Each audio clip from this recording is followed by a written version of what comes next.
আসসালামু আলাইকুম। এইচএসসি ২৮ ব্যাচের মানুষজন, তোমাদের রেজাল্ট এখনো হয় নাই।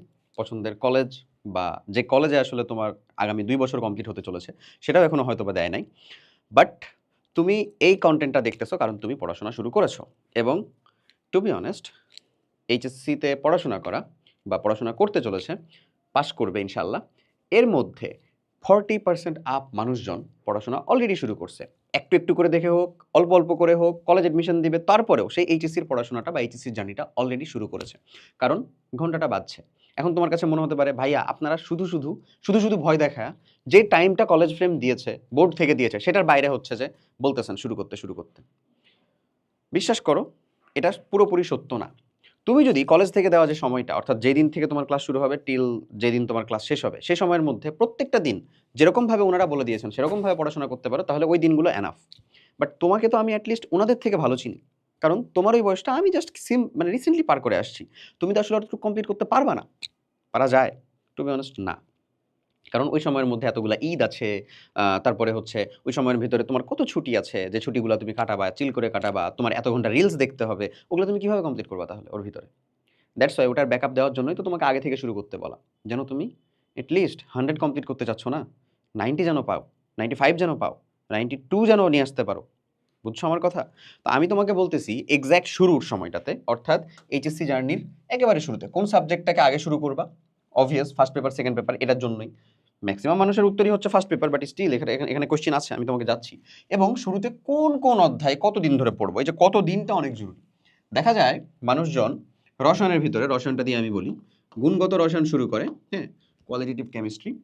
ও ও মানে যেটা নরমাল ট্রেন্ড আরকি। পুরো বাজারটা যেরকমভাবে আরকি চলতেছে, সেটা হচ্ছে লাইভ ক্লাস হোক অথবা হচ্ছে কোচিংয়ে যে ক্লাস হোক, ওখানকার মধ্যে আসলে দেখা যায় যে ও অলরেডি ১ মাস, ১ থেকে ১.৫ মাস যখন তার কলেজ শুরু হইছে তার আগে গুণগত রসায়ন পড়ছে। সেম লেকচার, মূলকণিকা, রাদারফোর্ড বড় পরমাণু মডেল, তারপরে যে এটা হচ্ছে দ্রাব্যতা, আয়ন শনাক্তকরণ, কোয়ান্টাম সংখ্যা পড়ছে অলরেডি।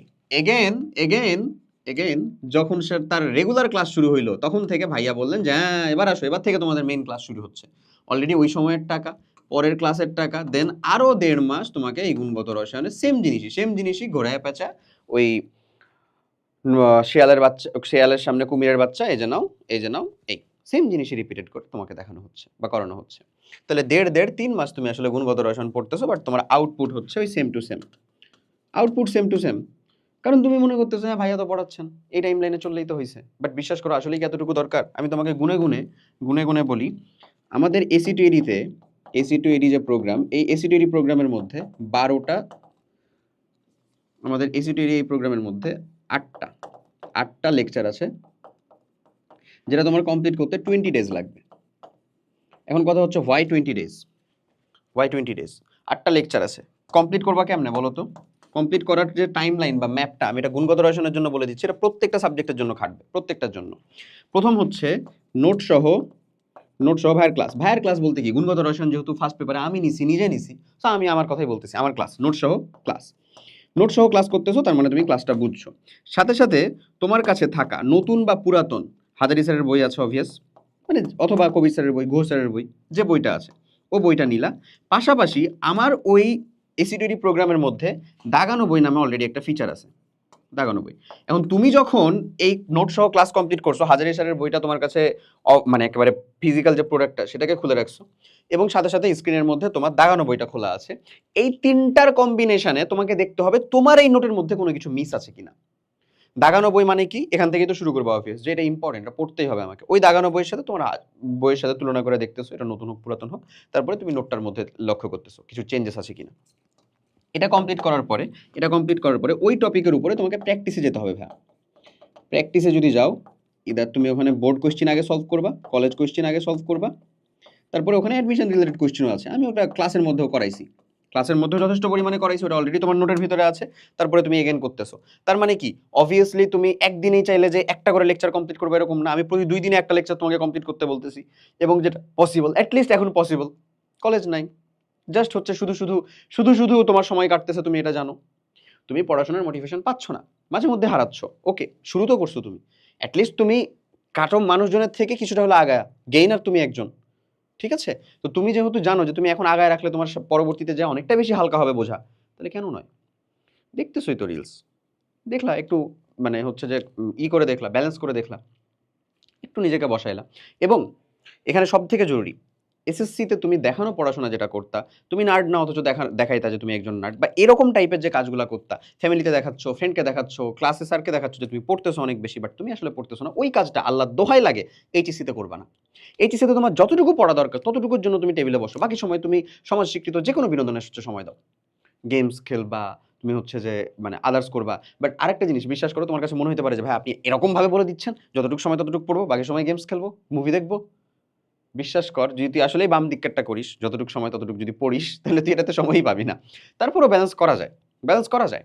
আমি নিজে এই কাজটাই করতাম, নিজেকে রিওয়ার্ড দিতাম এরকমভাবে যে আমি যদি এইখান থেকে এই অংশটুকু কমপ্লিট করতে পারি, আমি যদি আজকে আমাদের ওই যে কি ছিল ভ্যান রোল সমীকরণ প্রতিপাদনটুকু কমপ্লিট করতে পারি, তাহলে আমি 15 মিনিট ওই মুভিটার অংশটা দেখবো। But there is a thing, 15 minute ওই মুভিটার অংশটা দেখবো, আমার খাইতে যতক্ষণ সময় লাগে। এই কাজটা আমি করতাম। আমি বলতেছি না এটাই আইডিয়াল, এটাই আদর্শ একেবারে। বাট তুমি এরকম করতে পারো। তুমি যদি ১-১৫ মিনিট দেখার নামে আসলে দেখেই যাচ্ছ, মানে পুরো সিরিজ শেষ না করে তুমি ঘুমাচ্ছ না, তাহলে তো লস হবে রে ভাই। তোমার নিজের লস হবে, নিজের ক্ষতি হবে। এই কন্ট্রোলটা না অনেক বড় কন্ট্রোল। এটা নিজের উপরে নিয়ে আসতে পারাটা ১ম জেতা। তোমার ১ম জেতা হচ্ছে এটা। নিজের উপর এই কন্ট্রোলটা নিয়ে আসতে পারা। খুব সূক্ষ্ম জিনিস বাট পসিবল। পসিবল। চেষ্টা করে দেখো কখনো। ওকে? কোনো হেল্প লাগলেও জানাও যে ভাই কিভাবে পসিবল। ওকে এনিওয়েজ। সো প্র্যাকটিস করলা। এই প্র্যাকটিসের পরে ওই টপিকের উপরে এক্সামস যুক্ত করে দেওয়া আছে। তোমাকে ওই টপিকসের এক্সামস দিতে হবে। এটাই হয়ে গেল তোমার হচ্ছে এক্কেবারে একটা লেকচারের বেসিক শিডিউল। এটা তোমার হোক জিপ্রান ভাইয়ের ভেক্টর ক্লাস, মনির স্যারের আমাদের যে কি বলে নিউটনিয়ান বলবিদ্যা সেটার ক্লাস, তোমার মাহি ভাইয়ের হচ্ছে কোষের ক্লাস অথবা হচ্ছে সোহন ভাইয়ের ম্যাট্রিক্সের ক্লাস। যেইটারই ক্লাস হোক না কেন, এটা হচ্ছে তার বেসিক প্রসিজিওর। ক্লিয়ার? পারবা না? ইনশাল্লাহ পারবা। তাহলে তুমি বলো তোমার গুণগত রসায়ন শেষ করতে কতদিন সময় লাগবে? 20 দিন। আমি ধরে নিলাম তুমি এখন একটু হেলায় হেলায় পড়তেছো। এটাকে আমি আরো 10 দিন এক্সট্রা যোগ করে বললাম হচ্ছে 30 দিন। মানে টোটাল একটা মাস। বাট তুমি আল্লাহর দোহাই লাগে 3টা মাস সময় তো দিবা না। ওখানে 1.5 মাস এখানে 1.5 মাস। কক্ষনো না।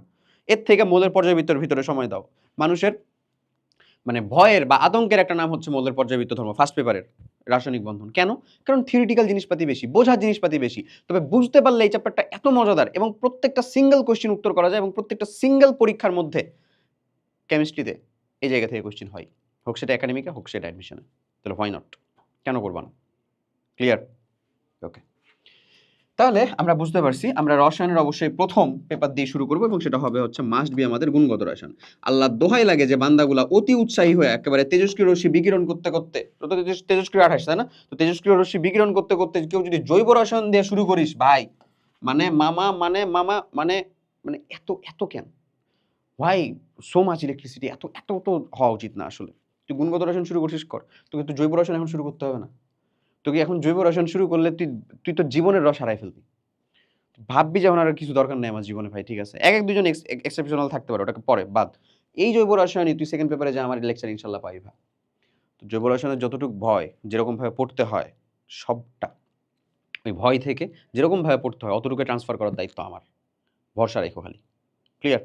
ওকে। তার মানে আমরা অবশ্যই গুণগত রসায়ন দিয়ে শুরু করব এবং পরবর্তীতে আমরা ঝট করে ল্যাবরেটরি নিরাপদ ব্যবহার, এটাও আমার নেয়াল 3টা লেকচার আছে ল্যাবরেটরি নিরাপদ ব্যবহার, এটা দেখে ফেলবো। ওকে? নিরাপদ ব্যবহার, ল্যাবরেটরি নিরাপদ ব্যবহার, এটা দেখে ফেলবো। ঠিক আছে? যেহেতু ফুল সিলেবাস আমাদের, এটা দেখতে তোমার ম্যাক্স 1 সপ্তাহ লাগবে এই ক্লাসটা কমপ্লিট করতে। তুমি যদি চিন্তা করো আগে একদিনে কমপ্লিট করবো তাও সম্ভব। সিরিয়াসলি মজা করতেছি না, এখানকার টপিকগুলো এরকমই আছে।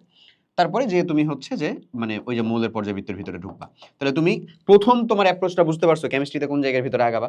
এরপরে চলে আসো ফিজিক্স। ফিজিক্স দিয়ে তো মানুষজন শুরু করে। তা আমি বললাম ফিজিক্সে তোমার অ্যাপ্রোচটা থাকবে হচ্ছে ভাই ভেক্টর দিয়ে, ভেক্টর দিয়ে। এখন তুমি যেইখানে যদি অফলাইনে কোথাও যে ক্লাস করো, বিশ্বাস করো মনোযোগ দিও, হেলাই হেলাই কাটায়ও না, নাহলে ভেক্টরের ভাও বুঝবা না। আমার স্পষ্ট মনে আছে আমি হচ্ছে যে শুরুর দিকে তো মানুষজন সবাই একটু চিলটিল করে, কোচিংয়ে যাই হচ্ছে ফ্রেন্ডলি ফ্রেন্ডদের সাথে আড্ডা দিতে, গল্প সল্প করতে, দেখা সাক্ষাৎ করতে, চা চো খাইতে, এরকমই। ওই ভেক্টরের ক্লাস, এই যে দিক রাশি আর অদিক রাশি, বল ভেক্টর কিন্তু কি বলে হচ্ছে যে বলের সাথে না, ধরেন হচ্ছে গতি ভেক্টর অথবা বেগ ভেক্টর অথচ গতি হচ্ছে আমাদেরই মানে অদিক রাশি বা স্কেলার রাশি, কেমনে দিক কেন আসতেছে, দিকের মানে দিককে প্রকাশ করতেছে কিভাবে, হ্যান ত্যান, এই বেসিক বেসিক কনসেপ্টগুলো কিন্তু আসলে থাকা উচিত। তো ভেক্টরটা পড়লে তোমার কাছে অবশ্যই এখানকার ভিতরে নিউ নিউ একটা ভাইব আসবে যে নতুন কিছু তুমি শিখতেছো, তার মানে অবশ্যই এখানে তোমাকে শুরু থেকে এফোর্টটা ফুললি দিতে হবে। বাট শুরুটা ভেক্টর দিয়েই করা উচিত, লেজিট করা উচিত। অথবা কিছু কিছু আল্লাহর বান্দা চাইলে গতিবিদ্যা দিয়েও শুরু করতে পারো, বাট ওই তো গতিবিদ্যা করতে যেও দেখবা যে ভেক্টরের কনসেপ্ট কাজে লাগতেছে। বাট গতিবিদ্যা শুরু করতে পারো কেন? কারণ নবম দশম শ্রেণীতে তুমি এটা পড়ে আসছো, তোমার কিছুটা কম্পিটিটিভ অ্যাডভান্টেজ আছে সেখানে, ঠিক আছে? বাট মেক শিওর করতে হবে তুমি গুণগত রসায়ন যখন পড়তেছো, গুণগত রসায়নের শেষ দিনে যেন তোমার এই দুইটা চ্যাপ্টার শেষ হয়। মানে এই কেমিস্ট্রির একটা ইকুইভ্যালেন্ট টু ফিজিক্সের দুইটা মাস্ট শেষ যেন হয়। কারণ রসায়নের মধ্যে চ্যাপ্টার কম, 5-5-10টা, ফার্স্ট পেপার 5টা, সেকেন্ড পেপার 5-5-10টা। ফিজিক্সের মধ্যে এমন না, ডাবল সংখ্যক চ্যাপ্টার। আর কোনো সাবজেক্টেই এমন না, ডাবল সংখ্যক চ্যাপ্টার। তার মানে ওখানকার একটা চ্যাপ্টার শেষ করার মানে হচ্ছে এখানকার তোমাকে দুইটা করেই শেষ করতে হবেই। ওকে, তারপরে চলে যাওয়া হচ্ছে কোর কনসেপ্টে, মূল কনসেপ্টে, এবং অ্যাপ্রোচটা এক্স্যাক্ট সেম। ক্লিয়ার? এরপরে চলে আসো, তুমি যদি বায়োলজিটা ধরো, ম্যাথের মধ্যেও যাচ্ছি, বায়োলজির মধ্যে তুমি কোষ ও কোষের গঠন, যেটা তুমি হচ্ছে বোটানি থেকে শুরু করবা, প্রথম চ্যাপ্টার।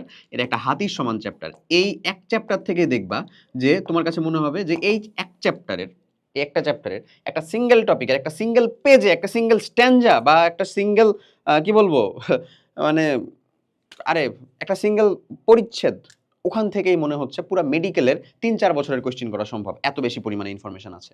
মজা করতেছি না, সত্য, আসলেই আছে। বাট সবগুলা কি মনে রাখা লাগে? না। এখানেই তোমাকে হেল্প করবে আমাদের এসিটিউরি প্রোগ্রামের দাগানো বই, মেডিকেল স্ট্যান্ডার্ডের লেজিট দাগানো বই। যেখানে মেডিকেলে কমন আসবে সেখানে তোমার জন্য বোর্ড পরীক্ষাতেও ইনশাল্লাহ কমন আসবেই। ওকে, দাগানো বই, এই দাগানো বইটা সব থেকে জরুরি। কারণ বায়োলজির ভিতরে আমি শুনছিলাম, আমি যখন হচ্ছে যে আমি তো মেডিকেল প্রিপারেশন নেই নাই, বাট যে ভাইয়ের কাছে পড়তাম উনি বলতেন যে বায়োলজির মধ্যে কোনটুকু পড়তে হবে না, এটুকু যদি তুমি আলাদা করতে পারো বায়োলজি তোমার জন্য ইজি। আসলেই। আর তোমার যদি লাগে যে বায়োলজির সব তথ্য তোমাকে মুখস্থ রাখা লাগবে, বিশ্বাস করো এটা তোমার জন্য এত বেশি ডিপেন্ডেন্ট বানায় ফেলবে তোমাকে যে তুমি এগুলা হারায় ফেলবা। এখন তোমাকে জেতার জন্য তো সবটা লাগবে, অ্যাডমিশনের হিসাবটা পরে, আগে তো বোর্ডে সম্পূর্ণ কমপ্লিট করতে হবে, রাইট? বুঝাইতে পারছি আশা করি। এবং তুমি সেই টাইমের ভিতরেই প্রাণী পরিচিতি অধ্যায়টা শুরু করবে, এটা পড়ে মজা পাবা, এটা নিয়ে কোনো ইস্যু নাই, এই অধ্যায়টা নিয়ে পড়ে মজা পাবা। ওকে, এটা হচ্ছে আমাদের তুমি দেখবা যে ওই যে উদ্ভিদ বিজ্ঞানের পরে জীব, যেটা তোমার হচ্ছে প্রাণী বিজ্ঞান থেকে, তো ওটা গাজী আজমল স্যারের, এটা আবুল হাসান স্যারের বই কিনেছো, বা বই নর্মালি এটাই কিনে রাখার কথা, এখান থেকে মেইনলি পড়বা।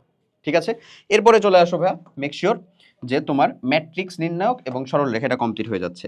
এটা হচ্ছে তোমাদের ফার্স্ট চ্যাপ্টার ম্যাথ ফার্স্ট পেপারের, আর সরলরেখাটা হচ্ছে তোমাদের থার্ড চ্যাপ্টার। সেকেন্ড চ্যাপ্টার ভেক্টরটাকে বাদ দিলাম কেন? কারণ ভেক্টরটা সম্পর্কে তুমি অলরেডি ফিজিক্সে পড়ছো, ভেক্টরটা তুমি চাইলে পরেও এসে কমপ্লিট করতে পারবা, ওটা নিয়ে টেনশন নাই, চিন্তা নাই। বা যদি তুমি চাও যে না ভাই আমি এখনই কমপ্লিট করবো ভেক্টর, নিতে পারো, বাট আমার পার্সোনাল প্রেফারেন্স হচ্ছে এই দুটাকে কমপ্লিট করা। এই সরল রেখাটা একেবারে শুরুর দিকে যে আল্লাহর বান্দা কমপ্লিট করতে পারবে, ও যে পরবর্তীতে যে এত সব জায়গাতে অ্যাডভান্টেজ পাবে সেটা মানে আসলে কল্পনাই করতে পারতেছে না। কারণ তোমাদের নবম দশম শ্রেণীতে যেমন আমাদের জ্যামিতি ছিল, প্রমাণ, উপপাদ্য, সম্পাদ্য, তোমার এখানে এগুলো কিচ্ছু নাই। জ্যামিতি মানে হচ্ছে এখানে ম্যাথ ভাই। এই যে সরল রেখা জ্যামিতির অংশের, কণিক অংশের ভিতরকার মধ্যে মনে কর। তারপরে হচ্ছে আছে তোর ফার্স্ট পেপারের মধ্যে আরেকটা আছে বৃত্ত, দুটাতেই শেষ জ্যামিতি। সেকেন্ড পেপারে আছে হচ্ছে 3টা অধ্যায়, পরাবৃত্ত, অধিবৃত্ত আর উপবৃত্ত, এই 3টা শেষ। বুঝছিস? যে জায়গাগুলো থেকে এই সরল রেখার কনসেপ্ট প্রত্যেকটা জায়গার ভিতরে কাজে লাগবে, প্রত্যেকটা। একবার মনোযোগ দিয়ে কমপ্লিট করতে পারলে, চ্যাপ্টারগুলো যদিও একটু বড়, মানে ধর হচ্ছে ভাগ করতে করতে অনেক দূর পর্যন্ত চলে যায়, বাট একবার কমপ্লিট করতে পারলে ইনশাল্লাহ তুই জিতবি।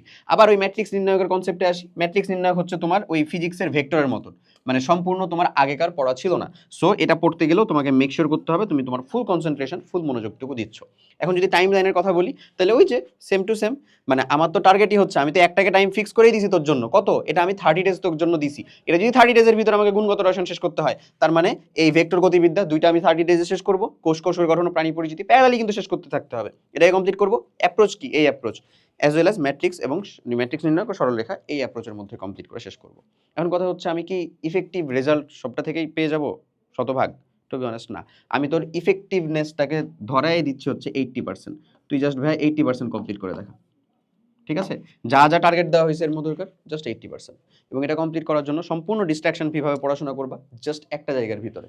এই যে দেখো তোমাদের একাডেমিক টু অ্যাডমিশন যে প্রোগ্রাম, ডেসক্রিপশন বা কমেন্ট বক্সে তুমি লিঙ্ক পাবা, এই প্রোগ্রামটার ভিতরে A to Z সব রকমভাবে দেওয়া আছে। ডেমো ক্লাস নিজেই দেখতে পাবা, ঠিক আছে? এবং অ্যাপের মধ্যে থেকে ক্লাস করবা, কারণ তুমি পড়াশোনার এই টাইমটুকুর ভিতরে কোনো একটা সিঙ্গেল ডিস্ট্রাকশন তোমার ভিতরে আসতে দিবা না, সিঙ্গেল একটা ডিস্ট্রাকশন না। অ্যাপের মধ্যে থেকে নোটিফিকেশন টোটাল সব কিছু অফ করে ডাউনলোড করে ক্লাস করা শুরু করো। আশা করি বুঝাইতে পারছি। সবাই অনেক, অনেক ভালো থাকো। তোমার ফলাফল, কলেজ এবং সামনের লাইফটার জন্য অনেক, অনেক শুভকামনা। কোনো প্রবলেম ফেস করলে জানাও। আমরা চেষ্টা করব সেটাকে সলভ করে দেওয়ার। আল্লাহ হাফেজ। আসসালামু আলাইকুম।